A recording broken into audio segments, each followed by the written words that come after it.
OLATUN.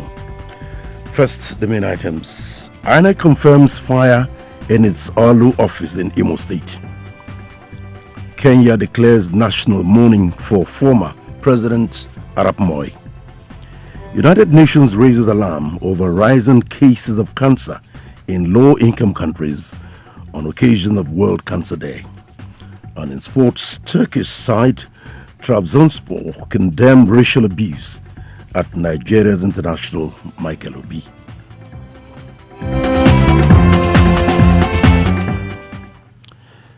The Office of the Independent National Electoral Commission (INEC) in LAOLU, Local Government Council of Imo State, has been set ablaze by suspected hoodlums.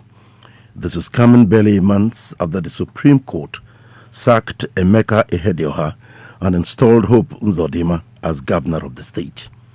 A source in the area told newsmen that the fire started from a nearby bush within the vicinity of the INEC office. Meanwhile, Manuela Okpara, the state public relations officer of INEC, has confirmed the incident, but said that the electoral body was yet to ascertain the level of damage and the actual cause of the inferno. Police say Mr. Dotun Shumefu is currently helping the State Police Command in investigations over the death of Mr. Isa Aziz on Monday. He is believed to be one of the supporters of the former chairman Surulere North Local Council Development Area LCDA, Oyo State, who also sustained gunshot injury in the crisis that rocked Ogbomoso Axis and its environs over the lingering council leadership crisis rocking Oyo State. This was disclosed by the police public relations officer, Oyo State Police Command, SP Olubenga Fadeyi, in a statement today. Fadeyi, who said the State Commissioner of Police, Shina Olukolu, frowned at the crisis over the leadership of the local governments in his fifth day, warned contending interests to desist from the acts of brigandage or be ready to face the full wrath of the law. He expressed sadness that the political crisis claimed the life of a person with another sustaining injury. A raging fire which broke out this morning at the Akala Express Road area in Ibadan has reportedly burnt some houses and shops within the community. The fire was said to have broken out from one of the shops along the roadside. The shops, which are close to the popular Club 360 along Akala Expressway, Elebu Ibadan, were burnt in the inferno. Police and firefighters have arrived to put out the fire as at the time of filing this report. It's on to news around the world on Pensioners 106.7 FM. Let's now talk some pension and labor stories around the world.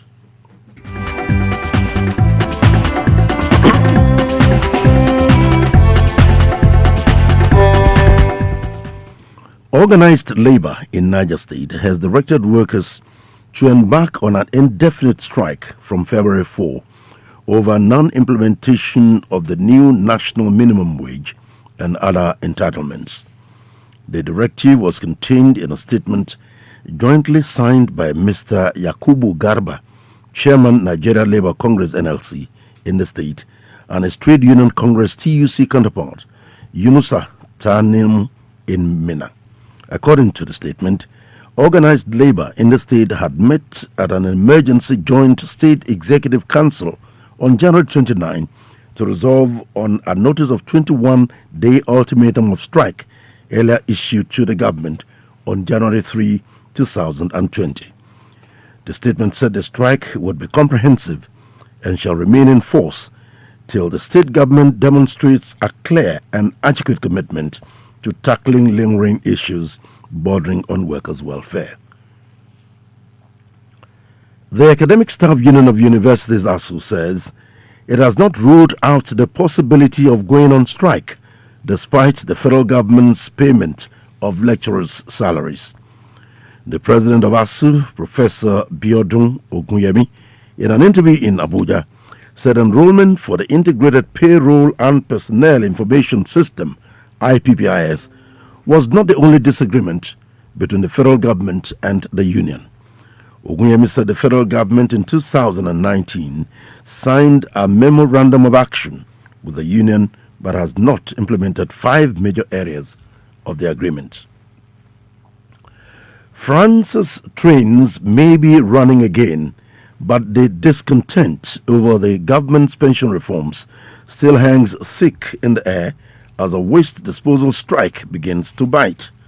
Sidewalks in several parts of Paris have become obstacle courses of overflowing wheelie bins after 10 days of blockades at the city's incineration plants. According to reports, 60% of the workers at the 3 huge incinerator plants which process most of Paris' wastes are on strike.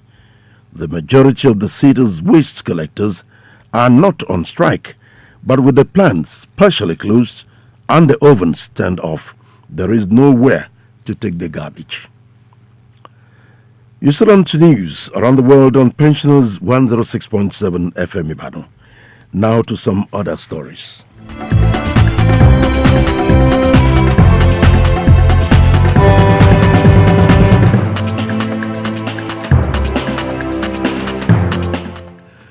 Kenya's former President Daniel Arap Moi has died at the age of 95. He was seen by his critics as an authoritarian ruler who held on to power for 24 years, but his allies credited him for maintaining stability in the East African states. Moi stepped down in 2002 after being constitutionally barred from running for a further term. He was the country's second president, taken over after the death of Jomo Kenyatta in 1978 and introduced multi-party politics in 1999, but subsequent elections were marred by rigging. Meanwhile, tributes from leaders around the world have been pouring in for the late Moi. Meanwhile, Kenya has declared an indefinite period of national mourning following the death of the country's longest-serving ruler, Daniel Arap Moi. His death was announced on Tuesday morning by President Uhuru Kenyatta in a presidential proclamation. The retired president died at the Nairobi hospital in the early morning of today in the presence of his family. The country will observe a period of national mourning from Tuesday until the day of his funeral, which has not been set. Mr. Moi will be accorded a state funeral with all appropriate civilian and full military honors being observed, while flags would be flown at half-masts as an expression of public sorrow from Tuesday until sunset on the day of Mr. Moi's burial. Malawi's Constitutional Court has annulled last year's controversial election, which saw President Peter Mutharika narrowly re-elected. The judge found there had been widespread irregularities in the May 21 vote. This is the first election to be legally challenged since Malawi's independence in 1964. A new vote will take place within 151 days. The court ruled that Mr. Mutharika will stay in power until a new election takes place, even as there have been regular anti-government protests since the election. Guinea's president has announced that parliamentary elections initially due in late 2018 would once again be postponed as the country grapples with long-running opposition protests. President Alpha Conde said parliamentary elections would be pushed back by 2 weeks from February 16 to March 1, but offered no explanation. The current parliament continues to sit despite beginning a 5-year term in January 2014. Anti-Conde demonstrators have been taken to the streets since last October in protests marked by violence in which 26 people have died. A 21-year-old Cameroonian student in China has become the first African known to be diagnosed with the deadly coronavirus. In a statement, Yangtze University said the student was being treated in hospital in Sanan Jinghu City after contracting the illness while on a visit to a home city the epicenter of the outbreak. He had returned to Jingho, where he lived on January 19 before a lockdown was imposed in Wuhan to prevent the spread of the coronavirus, which has killed more than 200 people. Meanwhile, 4 suspected cases were recently recorded in Botswana. China's top leadership has admitted shortcomings and deficiency in the country's response to the deadly coronavirus outbreak. The rare admission came from the Politburo Standing Committee, which called for an improvement in China's emergency management system. It also ordered a severe crackdown on illegal wildlife markets where the virus is thought to have emerged. The death toll rose to 425, with more than 20,000 confirmed cases. As the world marks Cancer Day today, the United Nations Health Agency has warned that cancer cases would rise by 81% in low and middle income countries by 2040 because of a lack of investment in prevention and care. The Geneva-based World Health Organization, WHO, said in a report that these countries had focused their limited resources on combating infectious diseases and improving maternal and child health instead of fighting cancer. It said they often had the highest cancer mortality too. The report, timed to coincide with World Cancer Day, said an investment of $25 billion over the next decade could save 7 million lives from cancer. Results from the Iowa's caucuses, the first vote in the race to pick a Democratic candidate to face President Donald Trump, have been plunged into chaos by apparent technology issues. The state's Democratic Party, however, is expected to announce the result on Tuesday. On Monday, voters flocked to more than 1,600 schools, libraries, and churches. But despite the absence of results, several candidates are claiming the lead. Vermont Senator Bernie Sanders spoke of his victory, citing internal campaign data that placed him ahead of Peter Buttigieg, the former mayor of South Bend, Indiana. Meanwhile, Mr. Buttigieg was quoted as saying that by all indications, his campaign was going to New Hampshire victorious.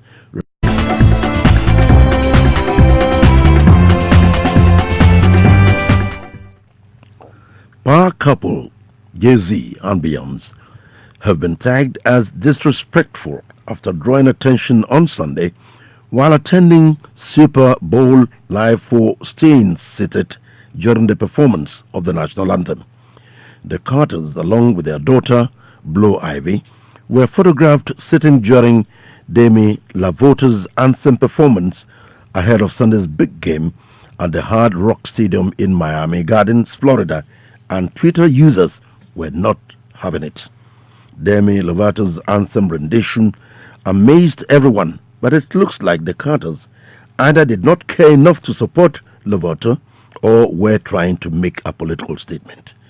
This is coming after Jay-Z announced his partnership with the NFL to focus on consulting on the Super Bowl halftime show and helping with the league's social initiative efforts. And lastly, Turkish side Trabzonspor have condemned racial abuse aimed at former Chelsea midfielder John Mikelobi following their win over Fenerbahce on Saturday. The Nigerian international, aged 32, was targeted on social media after a 2-1 victory that moved Trabzonspor above their opponents into third place. The club say they have filed criminal complaints against those responsible. Now listen to this. Health is wealth. Promote a healthy environment to prevent outbreak of disease. To end news around the world, another look at the main stories. The Independent National Electoral Commission (INEC) has confirmed a fire incident at the Commission's OLATUN office in Imo State, just as early morning inferno consumed shops in Akala Road area of Ibadan. Kenya has declared a national mourning for its former president Daniel Arap Moi, who died on Tuesday at the age of 95. United Nations has raised alarms that cancer will or may rise by 80% in low-income countries in 2040. And in sports, Turkish side Trabzonspor have condemned the racial abuse targeted at Nigeria's international John Mikel Obi. For any information, please reach out to us on 08022373535 or 08121889462 or visit us at Pensioners House, Agbarigo, Onireke, Ibadan. News editor is Pius Nsabe. On behalf of the entire production crew, I am LAOLU. OLATUN, thanks for listening. Good afternoon.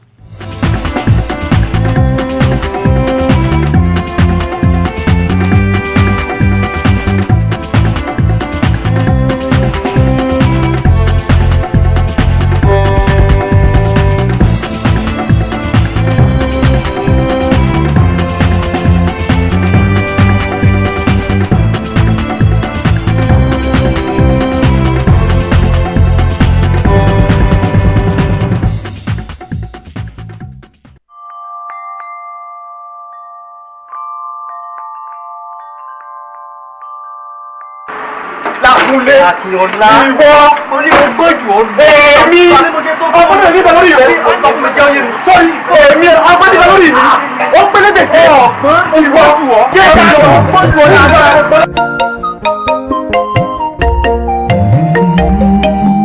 Ọlọ́run ló gbọ́ ó jàre kò mọ̀ sẹ́nìkankan Ọlọ́run ló gbọ́ ó jùlọ kò mọ̀ sẹ́nìkan. Ọgbọ́n ayé ò sí nǹkan kò mọ̀ sẹ́nìkan.